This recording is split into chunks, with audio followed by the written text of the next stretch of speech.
নবী সাল্লাল্লাহু আলাইহি ওয়াসাল্লাম এশার নামাজ পড়েছেন। কিসের নামাজ? এশার নামাজ পড়ে কাবা ঘরের পাশে হাতিম আছে, কাবার হাতিম, হাতিমের উপর তিনি শুয়ে আছেন ডান কাত হয়ে। ডান কাতে শোয়া সুন্নত। ডান কাতে শুয়ে আছেন, তন্দ্রা ভাব, পরিপূর্ণ ঘুম আসে নাই। নবীদের কিন্তু ঘুম নাই। নবীদের ঘুমটাও কিন্তু, নবীদের ঘুমের মধ্যে যা আসে আল্লাহর পক্ষ থেকে সেটা ওহী। নবীদের দেহ ঘুমায়, অন্তর কিন্তু ঘুমায় না, মনে রাখবেন। নবীদের কি ঘুমায় না? কলব, অন্তর কিন্তু ঘুমায় না, মনে রাখবেন। এবার তিনি শুয়ে আছেন, হঠাৎ দুইজন ফেরেশতা আসলেন। কয়জন ভাই? একজন জিবরাইল আলাইহিস সালাম, একজন মিকাইল আলাইহিস সালাম। এসে নবী সাল্লাল্লাহু আলাইহি ওয়াসাল্লামকে আস্তে করে জাগিয়ে দিলেন। জাগিয়ে নবী সাল্লাল্লাহু আলাইহি ওয়াসাল্লামকে হাত ধরে নিয়ে যাচ্ছেন। কোথায়? পাশেই জমজম কূপের পাশে। পাশে জমজম কূপ আছে, দেখেছিলেন না? যারা হজ উমরা করে আসছেন হয়তো দেখতে পারবেন। এই জমজম আগের মতো তো আর নাই, একটা আইডিয়া পাবেন আর কি। জমজম কূপের পাশে নিয়ে গিয়ে নবী সাল্লাল্লাহু আলাইহি ওয়াসাল্লামকে আবার আস্তে করে শুইয়ে দেওয়া হয়। এই যে পুরো ঘটনাগুলো ঘটে যাচ্ছে না, এগুলো কিন্তু মুহূর্তে ঘটে যাচ্ছে। মানে এই পুরো বিশাল ঘটনা ঘটে যাওয়ার পর দেখা যাবে ওই অজুর পানি কেবল গড়িয়ে গড়িয়ে যাচ্ছে, এখনো শেষ হয়। মানে সময় কে নিয়ন্ত্রণ করে? পৃথিবীর সময়ের ফ্রেম আর আল্লাহ পাকের টাইম ফ্রেম এক নয়। আল্লাহ পাকের টাইম ফ্রেম টোটালি ডিফারেন্ট, আমাদের টাইম ফ্রেম আলাদা, মনে থাকবে। এখানে কিন্তু অনেক নাস্তিক অনেক প্রশ্ন করতে পারে। এবার শুইয়ে দেওয়ার পর নবী সাল্লাল্লাহু আলাইহি ওয়াসাল্লামের বুকটাকে একদম এই গলার নিচ থেকে নিয়ে যেখানে লোম উঠে নাভি, এই নাভি পর্যন্ত চিরে দেওয়া হয়েছে, জীবিত অবস্থাতেই, জীবিত অবস্থাতেই। এবার তার হার্ট, কলিজাটাকে বের করা হয়েছে। এই প্রথম ওপেন হার্ট সার্জারি নাম শুনেছেন কিনা? যে ওপেন হার্ট সার্জারি হচ্ছে। এবার এই কলিজাটাকে প্রথমে জমজমের পানি দিয়ে ধোয়া হয়েছে। কিসের পানি? জমজমের পানির মধ্যে শেফা আছে। যাদের অসুস্থতা আছে জমজমের পানিতে সূরা ফাতিহা ফু দিয়ে খাবেন, ইনশাআল্লাহ শেফা হয়ে যাবে, ইনশাআল্লাহ শেফা হবে। জমজমের পানিতে ধোয়ার পরে এর এই কলবটাকে, কলিজাটাকে ঈমান এবং হিকমতে পূর্ণ একটা পেয়ালা দিয়ে ধুয়ে দেওয়া হয়েছে। একটা পেয়ালার মধ্যে ঈমান নিয়ে আসা হয়েছিল এবং হিকমা, প্রজ্ঞা নিয়ে আসা হয়েছে। এটা রাখার পরে ঈমান প্রজ্ঞা দিয়ে ঢেলে এই পুরো জায়গাটা বন্ধ করে দেওয়া হয়েছে। কি রূপকথা মনে হচ্ছে? আমরা যে নিঃশ্বাস নিচ্ছি এটাই কি আল্লাহর অলৌকিকত্ব না? এই যে হার্ট আমাদের পাম্প করতেছে, যখন আমরা ছোট বাচ্চা ছিলাম ওই সময় থেকে নিয়ে এখন পর্যন্ত পাম্প করছে, পাম্প করছে। 1 সেকেন্ডের জন্য কি থেমে গিয়েছিল? এটাই তো অলৌকিকত্ব। যে আল্লাহ আমাদেরকে বাঁচায় রাখতে পারেন, সে আল্লাহর পক্ষে এগুলো করা কি অসম্ভব কিছু? আচ্ছা, এবার নবী সাল্লাল্লাহু আলাইহি ওয়াসাল্লামকে একটা বাহনের মধ্যে উঠানো হচ্ছে। বাহনটার নাম বোরাক। কি নাম? বোরাক। এবার বাহনটা হচ্ছে গাধার চেয়ে একটু বড়, খচ্চরের চেয়ে একটু ছোট এবং একটু লম্বা দেহের, সাদা রঙের। কি রঙের? এবার নবীজি এখানে উঠতে যাচ্ছেন, বাহনটা একটু ফাপড় নিল, একটু ভাব দেখালো আর কি। ভাব দেখানো বোঝেন কিনা? ওই যে আপনার গার্লফ্রেন্ড আপনার সাথে যা দেখায় আর কি। আছে তো গার্লফ্রেন্ড, না ভাই? আলহামদুলিল্লাহ। তাহলে স্ত্রী তো দেখায়। স্ত্রী ভাব দেখালে সবর করতে হবে। কি করতে হবে? স্ত্রী ভাব দেখালে সবর করতে হবে, চুপ থাকতে হবে। এগুলো টিপস শেখেন, নাহলে পরে সমস্যা হতে পারে।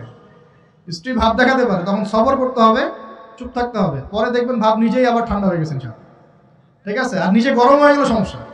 আপনি গরম হয়ে গেলে পুরো একদম তরকারি পুরো যাবে একেবারে। কথা বুঝতে পারছেন? আল্লাহ বোঝার তৌফিক দান করুন। বোরাকটা ভাব নিচ্ছে আর কি। এখন বোরাককে জিবরাইল আলাইহিস সালাম বলছেন, এই শোনো, তোমাকে সৃষ্টি করার পর থেকে, ভালো করে শোনেন, তোমাকে সৃষ্টি করার পর থেকে মুহাম্মদ সাল্লাল্লাহু আলাইহি ওয়াসাল্লামের চেয়ে শ্রেষ্ঠ কোনো মানুষ তোমার গায়ে পা দেয় নাই। বলেন আল্লাহু আকবার।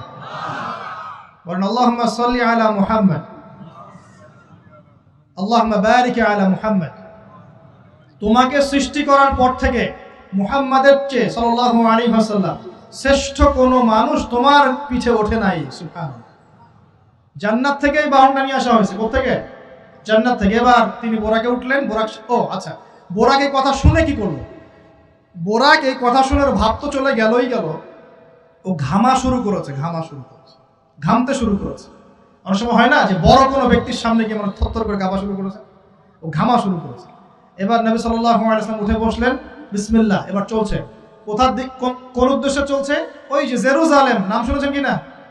ওই যে জায়গাটা ইহুদিরা এখন দখল করে রাখছে আর কি, এবং তারা দাবি করে ওই জায়গা নাকি ওদেরই।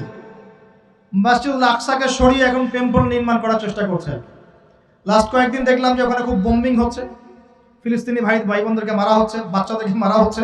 আর বলছে ফিলিস্তিন থেকে দেখলেই গুলি করে মেরে ফেলবে। ওরাই তারা, আমি তো বারবার বলি, আপনারা বিশ্বাস করেন না অনেকে, এরাই তারা যারা দাজ্জালকে অনুসরণ করবে, দেখে নিয়ে সামনে, এবং এদেরকে নিয়ে দাজ্জাল বিশ্বটাকে শাসন করবে। বিশ্ব কেউ একা শাসন করতে পারে না, অনুসারী লাগে, এরাই তাদের অনুসারী, যারা বিশ্বের বড় বড় ডিপার্টমেন্ট এখন নিয়ন্ত্রণ করছে। ঠিকই, অবশ্যই নিয়ন্ত্রণ করছে, ভিতরে ভিতরে, আপনারা বুঝতে পারছেন না। এবার ওই দিকে ছুটলো বোরাক। কিভাবে ছুটলো? নবীজি বলছেন সাল্লাল্লাহু আলাইহি ওয়াসাল্লাম, আমাদের চোখের সীমা যতদূর পর্যন্ত যায়, বোরাকের একটা পাই ততদূর পর্যন্ত যাচ্ছে। কখনো সূর্যাস্ত দেখেন নাই? কতদূর পর্যন্ত তাকানো যায়? ওই যে সূর্য ডুবছে, অতদূর পর্যন্ত বোরাকের একটা পা চলে যাচ্ছে। নিঃসন্দেহে আলোর বেগের চেয়ে বেশি বেগে যাচ্ছে সে। যদি যারা ফিজিক্স পড়ছেন, এই যে অ্যাস্ট্রোনমি নিয়ে পড়াশোনা করছেন, আপনারা তো জানেন, আলোর বেগের চাইতেও যদি দ্রুতগামী কোনো বাহন আবিষ্কার করা যায়, তাহলে সময়ের চেয়ে বেশি দূরে যাওয়া যাবে না? যাওয়া যাবে। বোরাকের গতি নিঃসন্দেহে আলোর গতির চেয়ে বেশি ছিল। এবার নবী সাল্লাল্লাহু আলাইহি ওয়াসাল্লাম বলছেন যে আমরা যখন বাইতুল মাকদাস, বা ওই যে বাইতুল মাকদিস, ওই যে মসজিদুল আকসার ওখানে গেলাম, জিবরাইল আলাইহিস সালাম একটা পাথরের মধ্যে ফুটা করলেন, সেই পাথরের মধ্যে ফুটা করে বোরাকটাকে বেঁধে রাখলেন। আর এই পাথরের ফুটার মধ্যেই সমস্ত নবী রাসূল, এই পর্যন্ত যত নবী রাসূল এসেছেন, ওই ফুটার মধ্যেই তাদের বাহনকে বেঁধে রাখতেন। সুবহানাল্লাহ। এবার নবীজি মসজিদে ঢুকলেন, ঢুকে দেখছেন একজন মানুষ নামাজ আদায় করছেন, একটু লম্বা গড়নের, ছিপছিপে দেহ, তো লম্বা, চুলগুলো কোকড়ানো কানের লতি পর্যন্ত। মনে থাকবে, চুলগুলো কোকড়ানো কি পর্যন্ত? তোমাদের মতো ছেলা নয় ডান বাম, কানের লতি পর্যন্ত চুল, ছিপছিপে দেহ, লম্বা, শানুয়া গোত্রের মতো। নবীজি বলছেন অনেকটা শানুয়া গোত্রের মানুষের মতো। শানুয়া গোত্র কারা একটু দেখে নিবা অনলাইনে। এখন নবী সাল্লাল্লাহু আলাইহি ওয়াসাল্লাম জিজ্ঞাসা করছেন উনি কে? জিবরাইল আলাইহিস সালাম বলছেন উনি হচ্ছেন নবী মূসা আলাইহিস সালাম। আল্লাহ বা কিভাবে এটা করলেন আল্লাহ ভালো জানেন, এটা আমরা ব্যাখ্যা করতে পারবো না। নবী মূসা আলাইহিস সালাম নামাজ পড়ছেন, আরেকজনকে দেখলেন তার গড়ন কিছুটা মাঝারি ধরনের, চুলগুলো হচ্ছে সিল্কি, মানে স্ট্রেট চুল, লম্বা, এবং সোনালী রঙের। কি রঙের? সোনালী। এবং গায়ের কালারটা হচ্ছে সাদা এবং লালের মিশ্রণে গঠিত। নবীজি জিজ্ঞাসা করলেন উনি কে? তাকে বলা হচ্ছে উনি হচ্ছেন নবী ঈসা আলাইহিস সালাম। এবং নবী সাল্লাল্লাহু আলাইহি ওয়াসাল্লাম সমস্ত আম্বিয়া কেরামের সামনে চলে গেলেন এবং সমস্ত নবীদেরকে নিয়ে 2 রাকাত নামাজ পড়লেন। নবীদের ইমাম কে? আমাদের নবী কাদের ইমাম? নবীদের ইমাম। আর সেই নবীর সুন্নাত পালন করতে আমাদের এত কষ্ট হয় না ভাই? লজ্জা লাগে? দাঁড়িয়ে রাখলে লজ্জা লাগে না? টাকনুর উপর কাপড় তুলে লজ্জা লাগে? আস্তাগফিরুল্লাহ, আল্লাহ আমাদেরকে মাফ করুক। আমরা সর্বশ্রেষ্ঠ মানুষের উম্মত, সর্বশ্রেষ্ঠ নবীর উম্মত। আল্লাহ পাক আমাদেরকে যোগ্য উম্মত হওয়ার তৌফিক দান করুন। নবীজি নামাজ পড়লেন, নামাজ শেষ। নামাজ, ও আরেকটা কথা, আরেকজনকে নবীজি দেখলেন, তার অবয়ব সম্পর্কে তিনি বলছেন দেখতে হুবাহু আমার মতোই। নবীজি বলছেন দেখতে হুবাহু আমার মতোই। জিজ্ঞাসা করলেন তিনি কে? জিবরাইল আলাইহিস সালাম বলছেন তিনি হচ্ছেন নবীগণের পিতা ইব্রাহিম আলাইহিস সালাম। ইব্রাহিম আলাইহিস সালামের দেহের গঠন, চেহারা একদম আমাদের নবীর মতো ছিল। সুবহানাল্লাহ। হয়তোবা এই কারণেই, হয়তোবা আল্লাহ ভালো জানেন, আমরা কিন্তু দরুদে কার নাম পড়ি? নবীর নামের সাথে ইব্রাহিম আলাইহিস সালামের নাম পড়ি, এবং তার জীবনীর সাথে আমাদের নবীর জীবনী কিন্তু হুবহু মিল আছে। আমাদের নবীজিকে হিজরত করতে হয়েছে, ইব্রাহিম আলাইহিস সালামকে করতে হয়েছে। ইব্রাহিম আলাইহিস সালামকে আগুনের পরীক্ষা দেওয়া লাগছে, আমাদের নবীকে বদরে উহুদে পরীক্ষা দেওয়া লাগছে, লাগে নাই? আমাদের নবীকে পাশে ছিলেন স্ত্রী খাদিজা রাদিয়াল্লাহু আনহা, ইব্রাহিম আলাইহিস সালামের পাশে ছিলেন স্ত্রী সারা এবং হাজারা আলাইহিম আসসালাম। মানে টোটালি মিল পাবেন আপনি দেখবেন টোটালি মিল আছে। ওদিকে যাচ্ছি না আমি। এবার নামাজ শেষে নবী সাল্লাল্লাহু আলাইহি ওয়াসাল্লাম আবার বোরাকে উঠলেন। এবার বোরাক উপরে ওঠা শুরু করলো। এই পর্যন্ত যেটা এসেছে এটা হচ্ছে মক্কা থেকে জেরুজালেম পর্যন্ত, এটাকে বলা হয় ইসরা। এটাকে কি বলা হয়? ইসরা, মানে নাইট জার্নি, মানে রাত্রেবেলা নৈশ ভ্রমণ। আর এবার যাচ্ছে এই বাইতুল মাকদাস থেকে উপরের দিকে, এটাকে বলা হয় মেরাজ, মানে ঊর্ধ্বে আরোহণ, ঊর্ধ্বগমন। ঠিক আছে? এবার প্রথম আকাশে যখন পৌঁছালেন, প্রথম আকাশে দরজা আছে, কি আছে? আর প্রথম আকাশ মানে আমরা যে তারা দেখি এগুলো কিন্তু প্রথম আকাশে। ঠিক আছে? প্রথম আকাশ মানে প্রথম মহাকাশ। শুধু এটা নয় যে ওই যে ওজোনোস্ফিয়ার, আয়নোস্ফিয়ার যেটা ভাগ করেছে এগুলো নয়, আমরা যা দেখি এগুলো সব হচ্ছে প্রথম মহাকাশের অংশ। এখানে দরজা আছে একটা, আমরা দেখতে পারি না। এখানে গিয়ে জিবরাইল আলাইহিস সালাম দাঁড়িয়ে গেলেন, নবী সাল্লাল্লাহু আলাইহি ওয়াসাল্লাম দাঁড়িয়ে গেলেন। ওই দিক থেকে আওয়াজ আসছে যে কে? জিবরাইল আলাইহিস সালাম বলছেন যে আমি জিবরিল। আপনার সাথে কে? বলা হচ্ছে আমার সাথে হচ্ছে বিশ্বনবী মুহাম্মদ রাসূলুল্লাহ সাল্লাল্লাহু আলাইহি ওয়াসাল্লাম। আপনাকে কি পাঠানো হয়েছিল তাকে আনার জন্য? তিনি বলছেন হ্যাঁ। তিনি বলেছেন হ্যাঁ, বাস হ্যাঁ, কারণ তিনি সাদিকুল আমিন। এবার দরজা খুলে দেওয়া হলো, তিনি ভিতরে ঢুকলেন, দেখলেন সেখানে একজন ব্যক্তি যিনি মাশাআল্লাহ ডান দিকে তাকাচ্ছেন, ডান দিকে অনেক আদম সন্তানের আকৃতি আছে, ডান দিকে তাকাচ্ছেন হাসছেন, বাম দিকে তাকাচ্ছেন, বাম দিকে অনেক আদম সন্তানের আকৃতি আছে, বাম দিকে তাকিয়ে কাঁদছেন। নবী সাল্লাল্লাহু আলাইহি ওয়াসাল্লাম বললেন উনি কে? তখন তাকে বলা হলো ইনি হচ্ছেন আপনাদের পিতা, আদম সন্তানদের পিতা আদম আলাইহিস সালাম। আদম আলাইহিস সালাম নবীকে দেখে সালাম দিলেন। আদম আলাইহিস সালাম নবীকে সালাম দিলেন, নবীও সালামের প্রত্যুত্তর করলেন এবং আদম আলাইহিস সালাম তার জন্য দোয়া করলেন। তিনি উঠে গেলেন আরো উপরে। এবার দ্বিতীয় মহাকাশে যখন চলে গেছেন, এই দ্বিতীয় মহাকাশ পর্যন্ত সায়েন্স যেতে পারে নাই, কেউই পারেনি আল্লাহ রাসূল সাল্লাল্লাহু আলাইহি ওয়াসাল্লাম ছাড়া। এখানে গিয়ে তিনি দেখলেন সিমিলারলি দুজন বসে আছেন। কয়জন? দুজন। এবং দুজন এর পরিচয় জিজ্ঞাসা করলে জিবরাইল আলাইহিস সালাম বললেন ইনি হচ্ছেন ঈসা আলাইহিস সালাম আর ইনি হচ্ছেন ইয়াহইয়া আলাইহিস সালাম। দুজনের মাঝে কি সম্পর্ক? খালাতো ভাই। কি সম্পর্ক? খালাতো ভাই। এখানে বলে রাখি দুজনের মিলটা কি? এই দুজনকেই ইহুদিরা হত্যা করার চেষ্টা করেছে। ঈসা আলাইহিস সালাম এবং ইয়াহইয়া আলাইহিস সালাম উভয়কেই কারা হত্যা করার চেষ্টা করেছে?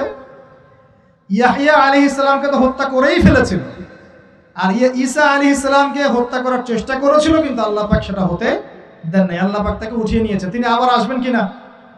কোথায় আসবেন? সিরিয়ায়। কেন আসবেন? কারণ তিনি এই পৃথিবী থেকে দাজ্জাল এবং তার সমস্ত বাহিনীকে মেরে ফেলবেন ইনশাআল্লাহ, এবং প্যালেস্টাইন থেকে সারা বিশ্বে 40 বছর রাজত্ব করবেন ইনশাআল্লাহ। এটা হবে কিনা? বিশ্বাস আছে তো ইনশাআল্লাহ? এটা হবে ইনশাআল্লাহ। এরপর সামনে যান, তৃতীয় আসমানে উঠলেন। সেখানে দেখছেন একজন ব্যক্তি যাকে এই পৃথিবীর অর্ধেক সৌন্দর্য দেয়া হয়েছে। নবীজি বললেন তিনি কি? এত অপরূপ সুন্দর। তখন নবী সাল্লাল্লাহু আলাইহি ওয়াসাল্লামকে বলা হচ্ছে তিনি হচ্ছেন ইউসুফ আলাইহিস সালাম, যাকে এই পৃথিবীর অর্ধেক সৌন্দর্য দেয়া হয়েছে। আমরা সূরা ইউসুফ পড়ি আর মনে করি এটা হচ্ছে ইউসুফ জুলাইখার ঘটনা, তাই না ভাই? আসলে এখানে প্রেম কাহিনী কার?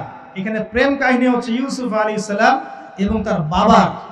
ভালো করে পড়ে দেখবেন, এখানে বাবা এবং ছেলের মহব্বতের কাহিনী বর্ণিত হয়েছে। আর ইউসুফ আলাইহিস সালামের বাহ্যিক সৌন্দর্য নিয়ে আমরা কথা বলি, তার বাহ্যিক সৌন্দর্যের চাইতে তার চরিত্রের সৌন্দর্য ছিল 1000 গুণ বেশি। জেনার অপবাদ দিয়েছে তাকে মানুষ, তিনি নির্দোষ হয়েও বিনা অপরাধে 12 বছর জেল খেটেছেন, তারপরেও তিনি অন্যায় পথে পা বাড়ান নাই। বাড়িয়েছেন? আল্লাহ পাক আমাদেরকে এগুলো বোঝার তৌফিক দান করুন।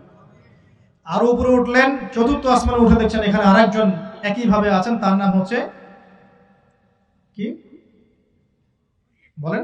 ইদ্রিস আলাইহিস সালাম। কি নাম?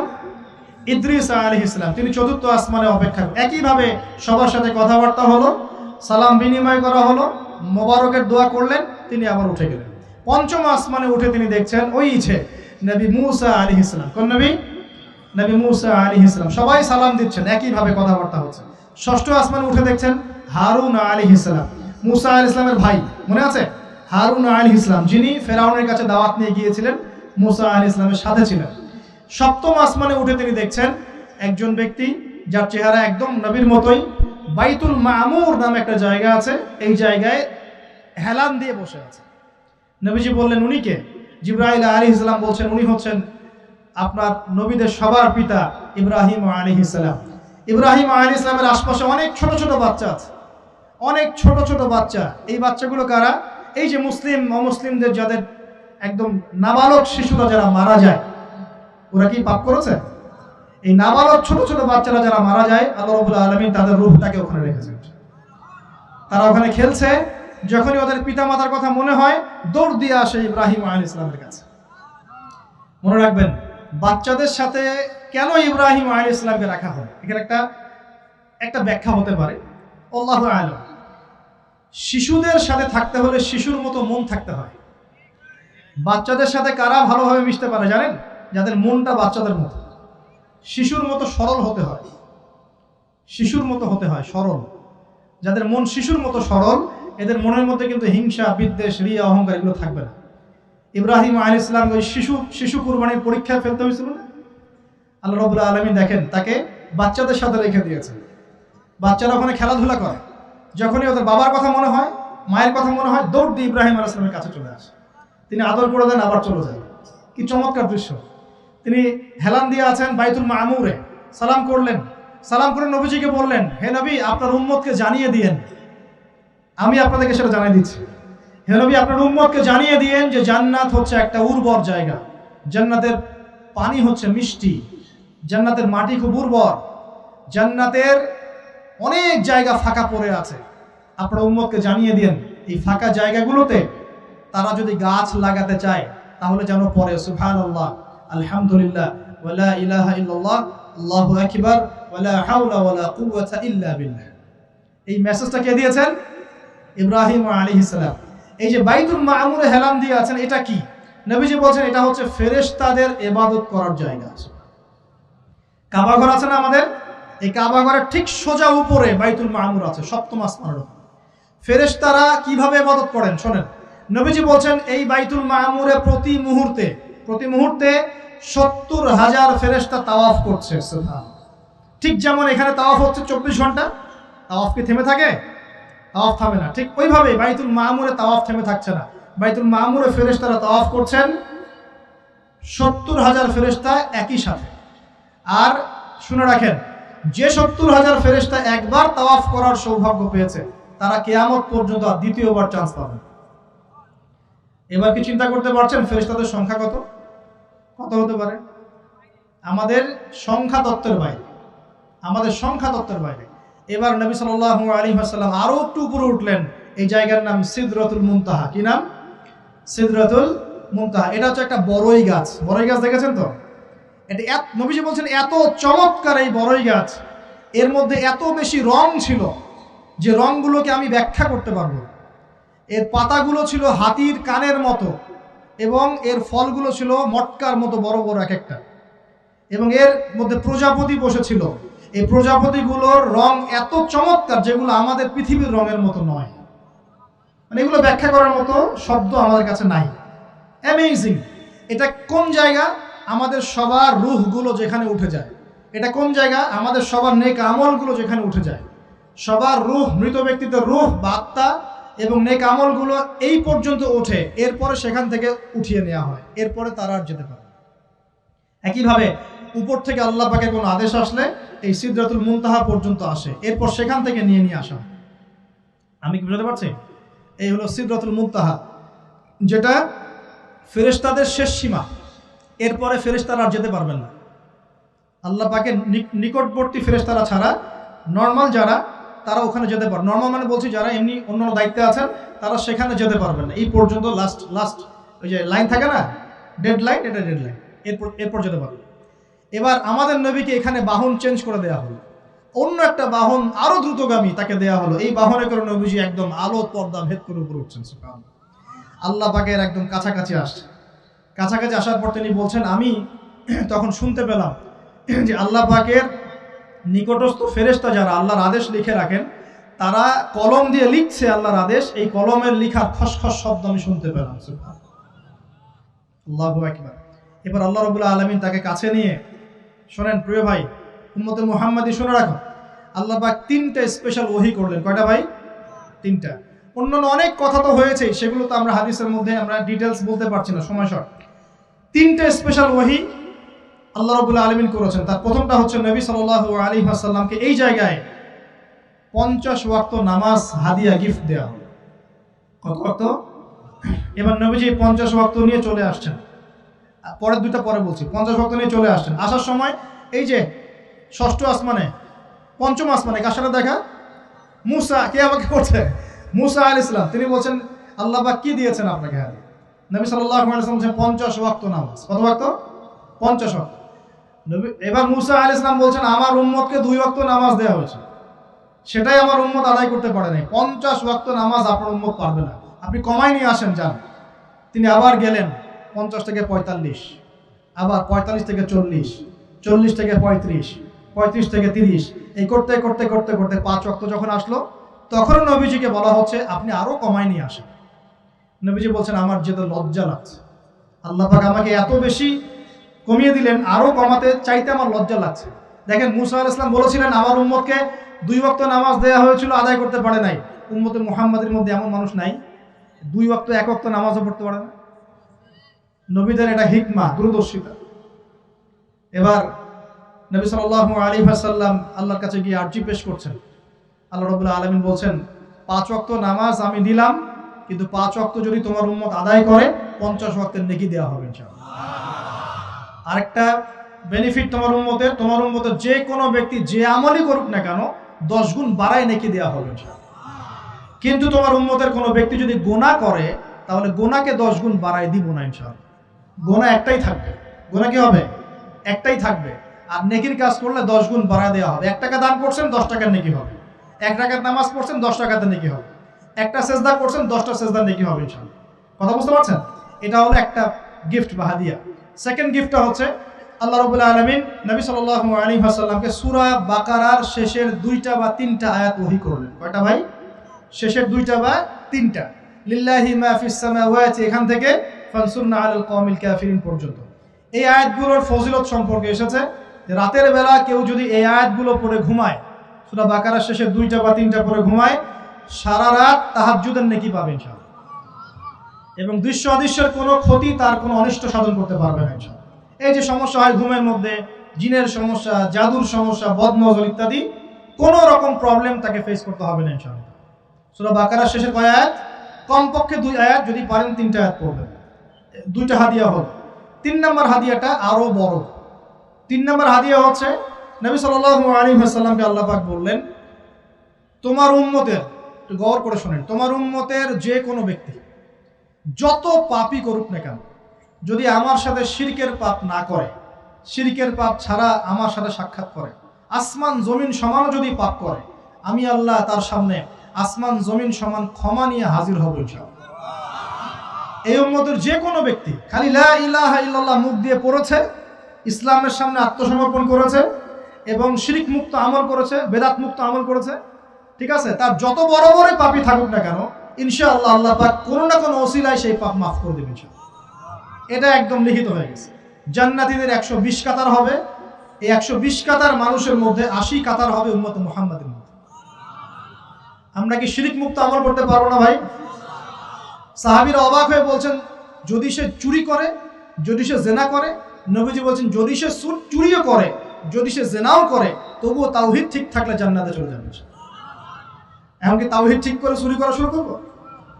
তাওহীদ ঠিক করে কি জেনা করা শুরু করব? এখানে আল্লাহ পাকের তাওহীদের গুরুত্ব বোঝানো হচ্ছে। আর যে ব্যক্তি প্রকৃত তাওহীদে থাকবে সে কি জেনা করতে পারবে? আল্লাহ পাক আমাদের সবাইকে 3টা হাদিয়া গ্রহণ করার তৌফিক দান করুন। আমার সাথে বলেন 50 ওয়াক্ত নামাজ মানে 5 ওয়াক্তই। 5 ওয়াক্ত মানেই 50 ওয়াক্ত। 1 ওয়াক্ত পড়ছি মানে 5 ওয়াক্ত পড়ছি। 1 ওয়াক্ত পড়ছি মানে 10 ওয়াক্ত পড়ছি। 1 ওয়াক্ত পড়ছি মানে 10 ওয়াক্ত পড়ছি। আমরা কিন্তু 50 ওয়াক্তের নেকিই পাচ্ছি ইনশাআল্লাহ। আমরা সবাই 5 ওয়াক্ত নামাজের হেফাজত করতে পারবো তো ইনশাআল্লাহ? আল্লাহ পাক তৌফিক এনায়েত করুন, আমিন। আমরা কি সূরা বাকারার শেষের আয়াতগুলো মুখস্থ করতে পারবো ইনশাআল্লাহ? প্রত্যেক রাতে আমল করবো তো ইনশাআল্লাহ? আর শিরক মুক্ত আমল করার চেষ্টা করবো ইনশাআল্লাহ। একটা বই পড়বেন কিতাবুত তাওহীদ, শিরক সম্পর্কে জানতে পারবেন ইনশাআল্লাহ। আল্লাহ পাক তৌফিক দান করুন। এবার নবীজি আসছেন, একটু শেষের দিকে মনোযোগ দেন, মনোযোগ হারান না, আর কিছু কথা বাকি আছে। নবীজি এবার আসছেন, আসার সময় তাকে জান্নাত জাহান্নাম দেখানো হয়েছে। কি দেখানো হয়েছে? জান্নাত এবং জাহান্নাম। নবীজি বলছেন আমি জান্নাতকে দেখলাম। বিশৃঙ্খলা করেন না। আমি জান্নাতকে দেখলাম, জান্নাতকে দেখলাম, জান্নাতকে ঘিরে রাখা হয়েছে কষ্ট, ক্লেশ এগুলো দিয়ে। মানে জান্নাতটা ঘেরা আছে কষ্ট দিয়ে, মানে জান্নাতে যেতে হলে কষ্ট করতে হবে। ঠিক আছে? ফজরের নামাজ উঠতে কষ্ট হয় না? সুদ ছেড়ে দেবো, এটা কষ্ট লাগতেছে না? কষ্ট হবে। আল্লাহর পথে চলতে হলে কিন্তু কষ্ট হবে। মানুষ ভালো মন্দ বলবে, অনেক সমস্যা। জান্নাতকে ঘেরা হয়েছে কষ্ট দিয়ে, আর জাহান্নামকে ঘেরা হয়েছে প্রবৃত্তির দাসত্ব দিয়ে। মন যাচাই তাই করেন না প্রবৃত্তি। মন চাচ্ছে মদ খাইলেন, মন চাচ্ছে জেনা করলেন, মন চাচ্ছে সুদ খাইলেন, মানে মন যাচাই তা দিয়ে জাহান্নামকে ঘেরা হয়েছে। এবার নবীজি বলছেন জাহান্নামে আমি উকি মেরে দেখেছি, জাহান্নামে দেখেছি বেশিরভাগ অধিবাসী, জাহান্নামের বেশিরভাগ মানুষ হচ্ছে উম্মতে মুহাম্মাদের নারী জাতি। বলেন নাউজুবিল্লাহ। এই নারী জাতি মানে আমার বোন, আপনার মা, আপনার স্ত্রী, আমার বোন, আমার মা, আমার স্ত্রী, আমাদেরই তো। নারী কি আমাদের বাইরে? কেন তারা জাহান্নামে যাবে? নবীজি বলছেন কয়েকটা কারণ। এক, তারা বেশি বেশি লানত এবং অভিশাপ করে। এক, দুই, তারা এমন কিছু কাপড় পরে শেষ জামানায় বাইরে ঘুরবে যে কাপড়গুলো পরেও তারা নগ্ন থাকবে। দুই, অর্থাৎ বেপরদামির কারণে। তিন, তারা বুক পিঠ চাপড়ায়, প্রলাপ বিলাপ করে, এটা একটা কারণ। চার, তারা স্বামীর সাথে কখনো কখনো কুফরি করে। কেমন? স্বামী সারা জীবন যদি তাদের ভরণ পোষণ ভালোবাসা দিয়ে যায়, কোনো একদিন যদি কোনো সমস্যা সৃষ্টি হয়, বলবে যে সারা জীবন তোমার কাছে কিছুই পাইলাম। এই সব কিছুর ঊর্ধ্বে একটা কারণ আছে, এই সব কিছুর ঊর্ধ্বে একটা কারণ আছে, সেটা হলো, শোনেন, তাদের উদ্ধত মস্তকটা আল্লাহ পাকের বিধানের সামনে সহজে অবনত হতে পারে না, চায় না। এগুলো কিন্তু সব মেয়েদের জন্য নয়, উম্মতে মুহাম্মাদির একটা অংশের মেয়েদের জন্য আল্লাহ নবী এইসব কথা বলেছেন। আবার এমনও মেয়ে আছে, শোনেন, এমনও মেয়ে আছে যারা ঈমান আমল টিকে রাখার জন্য না খেয়ে থাকতেও রাজি আছে। এমনও মেয়ে আছে, এমনও বহু দিনী মেয়ে আছে আমাদের সমাজে যারা ঈমান আমল ধরে রাখতে চায়, পরিবার তাকে রাখতে দেয় না। ফেরাউনের ঘরে থেকেও একজন মেয়ে জান্নাতে গিয়েছে, গিয়েছে কি না? গিয়েছে। অতএব আমরাও যে দুধে দেওয়া তুলসী পাতা এমন নই, আমাদের মধ্যে বহু খারাপই আছে। কিন্তু নবীজি এখানে স্পেশালি বলেছেন যে শেষ জামানার মেয়েরা, নিসাউন কাসিয়াতুন আরিয়া, যারা কাপড় পরে নগ্ন থাকবে, মুইলাতুন মামিলাত, যারা অন্যকে আকৃষ্ট করবে, অন্যের দিকে আকৃষ্ট হবে, এরা জান্নাতে যাবে না, জান্নাতের গন্ধ পাবে না। নবীজি বলেছেন, আমি জাহান্নামে দেখেছি বেশিরভাগ নারী জাতি। এখানে আমার মা, আমার বোন, আপনার পর কি হেদায়েত আছে কি নাই? আর এই মেয়েদেরকে চালাই কি আমরা, না অন্য কেউ? আমরাই তো আমাদের পরিবারকে চালাই কি না? আমরাই তো খাওয়াই পড়ে নাকি? তাহলে আমাদের পরিবারের বোনেরা কি পর্দা করতে পারবে না, প্রতিষ্ঠা করতে পারবেন না? পরিবারের আমাদের মায়েরা, বোনেরা, স্ত্রীরা পর্দা করবে না? এই দায়িত্ব আমাদের না? পরিবারের কর্তা আমরা নই? আল্লাহ কি আমাদেরকে জিজ্ঞাসা করবেন না? অতএব আমরাও যেন সতর্ক হয়ে যাই, আল্লাহ পাক তৌফিক দান করুন। এই জন্য বলি, বিয়ে করতে হলে আগে দিনদারিতা দেখবেন, তারপর বিয়ে করবেন। দুনিয়াদারিতা দেখে বিয়ে করলে পরে পস্তাবেন। ছেলে মেয়ে উভয়ের প্রতি একই নসিহত, বিয়ে করতে যদি হয়, বিয়ে যদি করতেই হয়, তাহলে দিনদারিতা দেখে বিয়ে করুন। তারপর দেখবেন যে মেয়ের বংশ কেমন, সৌন্দর্য কেমন, এই সেই পরে দেখবেন। আগে দেখবেন দিনদারিতা ঠিক আছে কিনা। ছেলের ক্ষেত্রে একই বিধান, আগে দেখতে চান না কত বড় চাকরি করে, কত প্রপার্টিজ আছে, কত বড় বাড়ি, এগুলো পরে দেখবেন। আগে দেখবেন ছেলে নামাজ পড়ে কিনা, ছেলের মধ্যে সুন্নত আছে কিনা, এইগুলো আগে দেখবেন। এই বিয়ে নিয়ে প্রচুর জাহিলিয়াত সমাজে আছে, এই কারণেই পরিবারগুলো এখন ভেঙে যাচ্ছে। আল্লাহ পাক আমাদেরকে সুন্নাহ মেনে চলার তৌফিক দান করুন, বলি আমি। নবীজি এখানে বলেছেন, আমি জাহান্নামে দেখেছি বেশিরভাগ অধিবাসী নারী জাতি। আমাদের বোনদেরকে রিকোয়েস্ট করবো, সতর্ক হয়ে যান, আল্লাহর ওয়াস্তে সতর্ক হয়ে যান। কেন? শোনেন, কেন নবীজি বললেন, এই পয়েন্টটা একটু ভালো করে বোঝেন। কেন নবীজি এই উম্মতের মধ্যে বেশিরভাগ মেয়েকে জাহান্নামী বললেন? আপনি একটু চিন্তা করেন তো, এই উম্মতের মধ্যে কি এমন হয়েছে, এই উম্মতের মেয়েদের সাথে কি এমন হয়েছে যার ফলে মেয়েদেরকে আর ঘরে রাখা যায় না, সব বাইরে চলে আসতেছে? কি হয়েছে এই উম্মতের মেয়েদের? এই প্রবলেম তো আগে 200-500 বছর আগে ছিল না। 500 বছর আগে আপনি কি কোনো মেয়েকে দেখেছেন আমাদের মেয়েদের মতো বেপর্দায় সারা রাস্তাঘাট, গ্রামগঞ্জ, একদম অফিস আদালত বাজার ঘাট সব ঘুরে বেড়াচ্ছে? দেখেছেন 500 বছর আগে, 300 বছর আগে, 200 বছর আগে? লাস্ট সমসাময়িক সময়ে কি এমন হলো যে মেয়েদেরকে আর ঘরে রাখা যায় না? আমি একটা শব্দ বলে দিই, বাসায় গিয়ে রিসার্চ করবেন, সব বলে দিব না। লাস্ট 100-200-300 বছরে একটা মুভমেন্ট, একটা আদর্শ ছড়িয়ে পড়েছে বিশ্বের বুকে, তার নাম হলো ফেমিনিস্ট রেভলিউশন। মনে থাকবে, ফেমিনিস্ট রেভলিউশন। এটা নিয়ে ঘাটাঘাটি করেন, বুঝতে পারবেন কেন জাহান্নামের বেশিরভাগ অধিবাসী জাহান্নামে যাবে, নারীরা কেন জাহান্নামে যাবে বেশি বেশি। এই মুভমেন্টটা নিয়ে পড়াশোনা করলেই বুঝতে পারবেন। আল্লাহ পাক আমাদেরকে বোঝার তৌফিক দান করুন, অন্তরের চোখ খোলার তৌফিক দান করুন। নবীজি আরো বলছেন, আমি জাহান্নামে গেলাম, জাহান্নাম আমাকে দেখানো হলো, এবং সেখানে আমি একজন ফেরেশতাকে দেখলাম। কি দেখলাম? এই ফেরেশতা আমাকে দেখে হাসে নাই। সবাই মনোযোগ দেন, মেরাজের রাতের সবাই নবী সাল্লাল্লাহু আলাইহি ওয়াসাল্লামের সাথে হাসি মুখে সাক্ষাৎ করেছেন, এই ফেরেশতা বাদ দিয়ে। নবীজি বললেন জিবরাইল আলাইহিস সালামকে, সে এত গম্ভীর কেন, তার চেহারায় হাসি নাই কেন? জিবরাইল আলাইহিস সালাম বলছেন, যখন থেকে আল্লাহ পাক তাকে জাহান্নামের দায়িত্ব দিয়েছেন, যেদিন থেকে আল্লাহ পাক এই ফেরেশতাকে জাহান্নামের দায়িত্ব দিয়েছেন, ওই দিন থেকে তার চেহারার হাসি চলে গেছে। আর কিছু বলতে হবে? কেন হাসি চলে গেল? খুশিতে? জাহান্নামে আল্লাহ পাকের আযাব এবং এই আযাবের দায়িত্ব পালন করতে গিয়ে তার চেহারা থেকে হাসি চলে গেছে। নাউযুবিল্লাহ। নবীজি জানালেন তার নাম হচ্ছে মালিক। কি নাম? মালিক। আমরা দোয়া করি আমরা যেন তার সাক্ষাৎ না পাই, আমরা দোয়া করি আমরা যেন তার সাক্ষাৎ না পাই, আমিন। এবার নবী সাল্লাল্লাহু আলাইহি ওয়াসাল্লাম আসছেন, আসার সময় সুঘ্রাণ পাচ্ছেন, সুঘ্রাণ। ও একটা কথা বলি নাই, জান্নাতে তিনি যখন দেখলেন, সেখানে দেখলেন যে এখানে বেশিরভাগ অধিবাসী হচ্ছে এই উম্মতের গরিব মানুষরা। এই উম্মতে কারা? গরিব মানুষ, টাকা পয়সা কম, এত হিসাব কিতাব নাই, 5 ওয়াক্ত নামাজ পড়ে, রোজা রাখে, সাধ্যমতো দান সদকা করে, সত্য কথা বলে, জান্নাতে চলে যাবে ইনশাআল্লাহ। গরিবদের 500 বছর আগে, কত বছর আগে? তার মানে এই উম্মতের যদি কেউ গরিব হয়ে থাকি আমরা, কষ্টের কিছু আছে? ইনশাআল্লাহ কষ্টের কিছু নাই। তারপর নবীজি আসছেন, তিনি বলছেন যে আমি একটা মিষ্টি জান্নাতি সুঘ্রাণ পেলাম। আমি জিজ্ঞাসা করলাম এটা কোত্থেকে আসছে? তখন জিবরাইল আলাইহিস সালাম বললেন এই ঘ্রাণ আসছে ফেরাউনের মেয়ের চুল আঁচড়ে দিত একজন দাসী, হঠাৎ একদিন চিরুনি পড়ে গেল হাত থেকে, সে বিসমিল্লাহ বলে চিরুনি উঠিয়েছে, আর দাসী শুনে নিয়েছে। বিসমিল্লাহ মানে কি? আল্লাহর নামে মানে কি? তোমার কি ফেরাউন আমার বাবা ছাড়া আরো কোনো ইলাহা আছে নাকি? তখন সেই মহিলা বলেছিল হ্যাঁ, আমি এক আল্লাহর ইবাদত করি, ফেরাউনেরও রব হচ্ছে আমার আল্লাহ।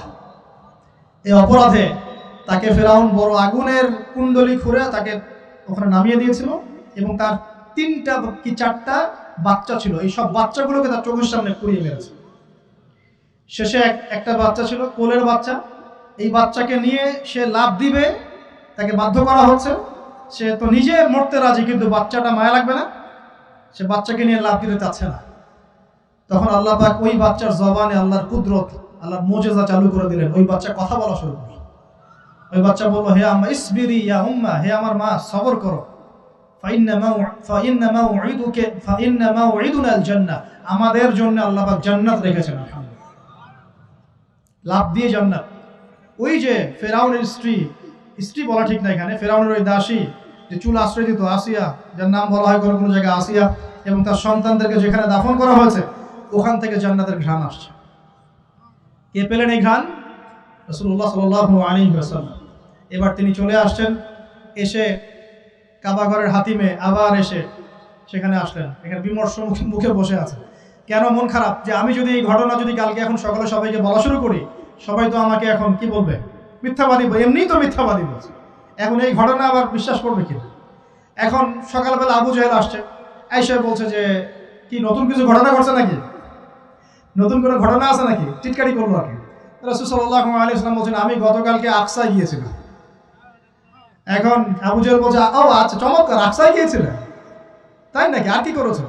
যে আমি এই ঘটনা ঘটেছে আমার সাথে।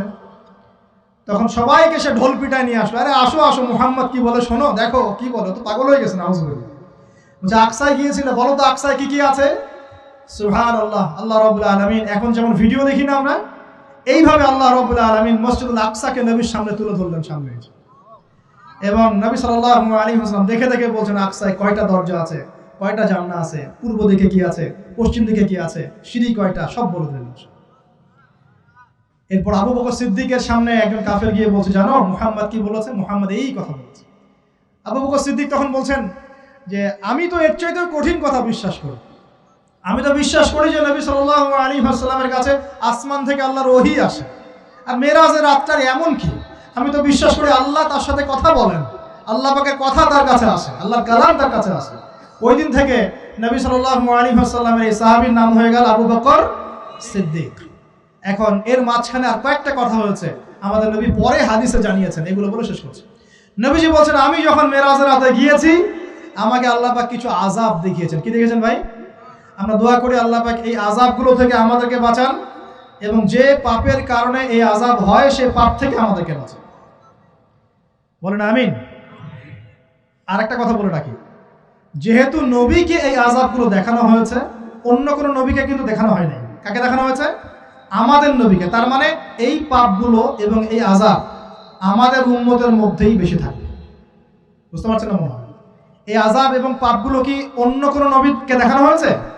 আমাদের নবীকে দেখানোর কারণ কি? কারণ আপনার উম্মতের মধ্যে এই পাপগুলো ছড়াবে বেশি, এবং আপনার উম্মতের একটা অংশ এই আযাবগুলো ভোগ করবে। কি আযাব? নবীজি যাচ্ছেন, দেখছেন, যুবকরা শুনো ভালো করে, নবীজি দেখছেন একটা চুলা, কি ভাই? তন্দুর রুটি দেখেছেন? যে চুলায় রান্না করে, ঠিক ওই রকম শব্দই হাদিসে এসেছে, তান্দুর। এই চুলা এমন চুলা যার মাথাটা হচ্ছে সরু, নিচের দিকটা মোটা, নিচে আগুন জ্বলছে, ভিতরে কিছু মানুষ আছে, নিচ থেকে আগুনের দাবদাহ আসছে। যখনই আগুন আসছে জাহান্নামের, তখন তারা ধাউ ধাউ করে উপরে উঠছে, আবার যখন আগুন নেমে যায় তখন তারা নিচে নেমে যায়। নবীজি মর্মান্তিক দৃশ্য দেখে বললেন যে এরা কারা, যাদেরকে এমন আযাব দেওয়া হচ্ছে? জিবরাইল আলাইহিস সালাম বললেন, যুবক ভাই শোনেন ভালো করে, জিবরাইল আলাইহিস সালাম বললেন এরা হচ্ছে আপনার উম্মতের সেই সব ব্যক্তি যারা বিবাহ বহির্ভূত জিনা করেছে। এই পাপটা মারাত্মক। আল্লাহ পাক আমাদের সবাইকে পাপ থেকে ফিরে আসার তৌফিক দান করুন। এবং এই পাপ যদি করে থাকেন হতাশ হবেন না, তওবা করে আজকেই ফিরে আসবেন। তওবা করলে আল্লাহ পাক যে কোনো পাপ মাফ করে দেবেন ইনশাআল্লাহ। যে কোনো পাপ তওবা খাস করতে হবে, কোনোদিন এই পাপে লিপ্ত হওয়া যাবে না। এই যে গত 3-4 দিন আগে একটা দিবস চলে গেল না, লক্ষ লক্ষ কোটি কোটি যুবক যুবতী পাপ করেছে, করে নাই? আর আমরা উস্কে দিয়েছিলাম কাছে আসার গল্প, অমুক তমুক, হাবি জাবি, কত কথা। আর এদের স্লোগানগুলো এত চটকদার, খুব মজা লাগে, খুব মজা, মুখরোচক ভাবে উপস্থাপন করে। আল্লাহ পাকের কাছে আসার গল্প করা যায় না, রাসূলের কাছে আসার গল্প করা যায় না। আসলে এখনকার মিডিয়াগুলো এতটাই নির্লজ্জ হয়ে গেছে। কেন বলছি শোনেন, ইসলামের সাথে শত্রুতা তো আছেই, কোনোদিনও আল্লাহর কাছে আত্মসমর্পণ করা লাগে এমন কোনো ওয়ার্ডও বলবে না। টাইটেল দিবে ভূমিকম্পের কাছে মানুষ কত অসহায়, টাইটেল দিয়েছে একটা। প্রাকৃতিক বিপর্যয়ের সামনে মানুষ কত অসহায়, প্রকৃতির কাছে মানুষ কত অসহায়, এসব টাইটেল দিয়ে ভিডিও দিচ্ছে। ওই যে ভূমিকম্প ইস্যুতে একটা বারও বললো না যে এই আল্লাহ পাকের কাছে, আল্লাহর শক্তির সামনে মানুষ কত অসহায়। ওই শব্দ ব্যবহার করা যাবে না। ওই শব্দ ব্যবহার করলে আপনি মৌলবাদী হয়ে যাবেন। যে প্রকৃতিটা কি? প্রকৃতি কে? প্রকৃতি কাকে বলে? কত প্রকার? প্রকৃতির স্রষ্টা কে? প্রকৃতি কে নিয়ন্ত্রণ করছে? ভূমিকম্পের কোনো ক্ষমতা আছে না? ভূমিকম্প যে দেয় তার ক্ষমতা আছে। এই সাগরের কোনো ক্ষমতা আছে? সাগরে যে জলোচ্ছ্বাস দেয় তার ক্ষমতা আছে। এই মাটিটাকে স্থির কে রেখেছে? এখন আমরা তো এখনো মহাবিশ্বে ঘুরছি না? এই যে ওয়াজ করছি যখন আমরা, এখনো পৃথিবীটা ঘুরছে। আমরা কি বুঝতে পারছি কে পৃথিবীকে স্থির রাখলো? কেউ বলবে না যে আল্লাহর আযাবের সামনে মানুষ কত অসহায়। হ্যাঁ, বলবে প্রকৃতির সামনে মানুষ কত অসহায়, ভূমিকম্পের সামনে মানুষ কত অসহায়। মানে এমন এমন চটকদার কিছু শব্দ দিবে, এই শব্দগুলো আপনাকে চিনিয়ে দিবে যে কারা আল্লাহর বাহিনী, কারা আল্লাহর দুশমনের বাহিনীর মধ্যে আছে। এখানে যুবকদেরকে উৎসাহিত করা হয়েছে না জেনার জন্য। আর নবী সাল্লাল্লাহু আলাইহি ওয়াসাল্লামকে কেন দেখানো হলো? কারণ তার উম্মতের মধ্যে জেনার পাপ ছড়িয়ে পড়বে বেশি। কিসের মধ্যে? চুলার মধ্যে শাস্তি দেওয়া হচ্ছে, চুলায় শাস্তি দেওয়া হচ্ছে। নবীজি বলছেন তাদের ভিতর থেকে এত দুর্গন্ধ বের হচ্ছিল যেন মনে হচ্ছিল যে কোনো পাবলিক টয়লেটের পাশ দিয়ে আমরা যাচ্ছিলাম। প্রিয় ভাই, আল্লাহর ওয়াস্তে জেনার ধার কাছেও যায় না। আল্লাহ পাক বলেছেন ওয়ালা তাকরাবু জিনা, জেনার কাছেও যেও না। তো এক নাম্বার শাস্তি কি দেখেছেন নবী সাল্লাল্লাহু আলাইহি ওয়াসাল্লাম? কিসের শাস্তি? তন্দুর চুলার মধ্যে আগুনের শাস্তি। কিসের পাপের কারণে? বলেন, জেনা। এই উম্মতে মুহাম্মাদের মধ্যে জেনা ছড়িয়ে পড়েছে কিনা? এখন আমরা কি এই স্রোতে গা ভাসাবো না দূরে থাকবো? আমরা হালাল উপার্জনের সোর্স তৈরি করব, করে হালাল বিয়ে করবো ইনশাআল্লাহ। হালাল উপার্জনের মাধ্যম তৈরি করবেন, করে বিয়ে করবেন ইনশাআল্লাহ। বিয়ের আগে কোনো পীড়িত নাই, সব পীড়িত বিয়ের পরে ইনশাআল্লাহ পারা যাবে ইনশাআল্লাহ। আর সব আগে ভাগে খেয়ে শেষ করে ফেললে পরে খাবেন কি? তাই না বিষয়টা? আচ্ছা, এবার সামনে যাই। নবী সাল্লাল্লাহু আলাইহি ওয়াসাল্লাম সামনে গেলেন, গিয়ে দেখলেন, এবার দেখলেন কিছু মানুষ বসে আছে, সামনে আছে টাটকা তরতাজা গোশত, একদম ধোঁয়া উঠতেছে, একদম মনে করেন ওই কালা ভুনার মতো। আর পাশে রাখা আছে পচা, নোংরা, আবর্জনাময় গোশত। এই মানুষগুলো ভালো গোশত খাচ্ছে না, এই মানুষগুলো পচা গোশতগুলোই খাচ্ছে, দুর্গন্ধযুক্ত। নবীজি বলেন এরা কারা? নবী সাল্লাল্লাহু আলাইহি ওয়াসাল্লামকে বলা হচ্ছে এরা আপনার উম্মতের সেই সব ব্যক্তি যারা বিবাহিত, ভালো করে শোনেন, এরা আপনার উম্মতের সেই সব ব্যক্তি যারা বিবাহ বহির্ভূত সম্পর্ক করেছে। মানে বিয়ে করার পরেও, বাসায় স্ত্রী থাকার পরেও বাইরে জেনা করেছে, বাসায় স্বামী থাকার পরেও বাইরে জেনা করেছে। এখন আমাকে বলেন তো, উম্মতে মুহাম্মাদির মধ্যে সমকালীন সময় এই ফিতনাটা ছড়িয়ে পড়ে নাই? পরকীয়া ছড়িয়ে পড়ে নাই? এটা হলো পরকীয়ার স্পেশাল শাস্তি। কারণ পবিত্র হালাল ফ্রেশ জিনিস ওদের ঘরে ছিল, খাইতে ভালো লাগে না, ওদের ওই নোংরা পচা জিনিস খেতে ভালো লেগেছে। আল্লাহ পাক কিয়ামতের মাঠেও ওই এবং বারজাখের জীবনেও ওই একই শাস্তি দিবেন ইনশাআল্লাহ। আর এখন তো মিডিয়ার মধ্য দিয়ে এই যে বিভিন্ন সিরিয়ালস, নাটক, হাবি জাবি, এগুলোর মধ্য দিয়ে এটাকে উস্কে দেওয়া হচ্ছে, এটাকে অ্যাভেলেবেল করে ফেলা হচ্ছে। আর যারা বড় বড় শহরে থাকে এগুলো তো ফিতনা আরো বেশি, আরো বেশি। আল্লাহ পাক আমাদের মা বোনদেরকে বোঝার তৌফিক দান করুন, আর আমাদের ভাইদেরকেও বোঝার তৌফিক দান করুন। আমাদের সবাইকে আল্লাহ পাক পরকীয়ার মতো নোংরা পাপ থেকে হেফাজত করুন, বিবাহ বহির্ভূত সম্পর্ক থেকে হেফাজত করবেন। আরো সামনে যান, নবীজি দেখলেন এবার একটা রক্তের নদী। কিসের নদী ভাই? প্রশ্ন করবো কেন রক্তের নদী, উত্তর দিতে হবে। ওই রক্তের নদীতে আল্লাহ পাক কিছু মানুষকে রেখেছেন, ফেরেশতারা পাথর দিয়ে তাদের মাথা ফাটিয়ে দিচ্ছে, পাথর ছিটকে অন্য জায়গায় চলে যাচ্ছে, পাথর নিয়ে আসার মুহূর্তের মধ্যেই মাথা আবার জোড়া লেগে যাচ্ছে, আবার পাথর দিয়ে মাথা ফাটিয়ে দেওয়া হচ্ছে, আবার পাথর ছিটকে চলে যাচ্ছে। নবীজি জিজ্ঞাসা করলেন এরা কারা যাদেরকে শাস্তি দেওয়া হচ্ছে? নবী সাল্লাল্লাহু আলাইহি ওয়াসাল্লামকে জিবরাইল আলাইহিস সালাম বললেন এরা আপনার উম্মতের সেই সব ব্যক্তি যারা সুদখোর ছিল। কি ছিল? এখন বলেন রক্তের নদী কেন? বলেন, উত্তর দেন দেখি, কে বলতে পারবেন? বিসমিল্লাহ।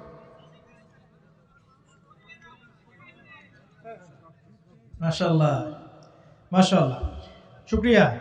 সুদের মধ্য দিয়ে এক শ্রেণীর মানুষ ধনী হয় আর এক শ্রেণীর মানুষ গরিব হয়। সুদের মধ্য দিয়ে গরিব মানুষের রক্তটাকে চুষে খাওয়া হয়।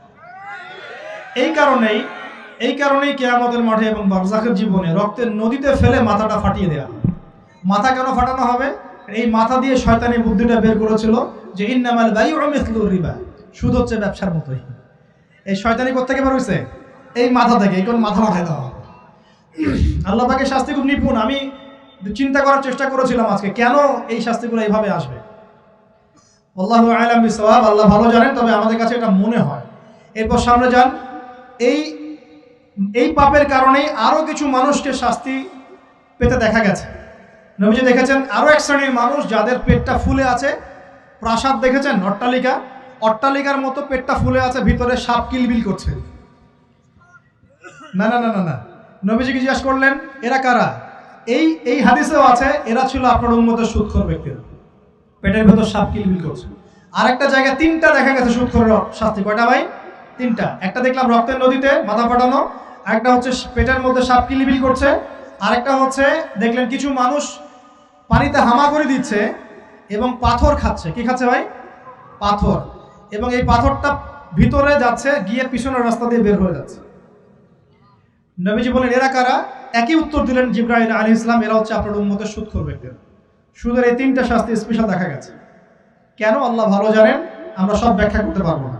নবীজি আরো সামনে এগিয়ে গেলেন, তাকে দেখানো হলো এবার এক শ্রেণীর ব্যক্তি, হাতগুলো নখগুলো তামার মতো লম্বা, তামার নখ, লম্বা লম্বা নখ। দেখেছেন কোন কোন মুভির মধ্যে দেখা গেছে, ছবির মধ্যে তামার লম্বা লম্বা। হ্যাঁ, তো এই নখগুলো দিয়ে তারা চোখ এবং গাল আঁচড়াচ্ছে, কোনো কোনো ক্ষেত্রে বুক আঁচড়াচ্ছে এবং ওই গোশতগুলো খাচ্ছে।